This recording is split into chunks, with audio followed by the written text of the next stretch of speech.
Having said that, I really like picking late in the first round because I love doubling up on receiver. My favorite two receivers to double up on, it's rare that I can pull this off, but it is doable, are Nico Collins and Drake London, which leads us to... That's exactly who I knew you would say. I was going to say that leads us right into Erickson's pick here in round 2. Erickson, you are laying out my perfect draft here.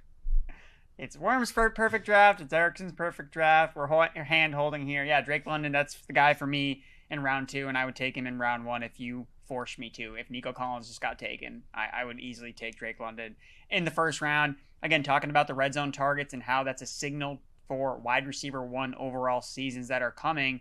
Well, Drake London, since he's entered the NFL, is number 1 in wide receiver red zone target rate. Last year, he was top 5 in red zone targets. And the thing is, he's putting up the yardage. It's been there. So he's one of 3 receivers over the last 2 seasons to have at least 2,000 receiving yards, but he only has 11 touchdowns. So could he put up a Terry McLaurin-like touchdown total attached to Michael Penix, who I think is a wide receiver elevator? We saw him do it at the college level, where guys like Jalen Polk, Rome Odunze, Jalen McMillan were getting drafted inside the top 3 rounds of the real NFL draft because Michael Penix helped boost their numbers. So again, the right tackle injury is concerning for the Falcons, losing Caleb McGarry, especially when he is the blind side protector for Michael Penix. Like, the Falcons really couldn't afford to lose a right tackle, more like other teams, because Michael Penix is a left-handed quarterback. But besides that, I mean, everything else is wheels up for Drake London to be a top 5 wide receiver, if not put his hat in the ring for wide receiver 1 overall if Ja'Marr Chase is unable to repeat. Nico Collins is my wide receiver 4. Drake London is my wide receiver 5. And you can come out of drafts getting both of them. It's my favorite start that you could possibly have. I have really nothing to add, Erickson. All the reasons you laid out, Michael Penix, just the talent, everything we've seen. I can't understand why he is currently the 16th overall player in our expert consensus his ADP rankings. is the same as it was last year. I don't get it. And I was fading him last year. I remember doing it.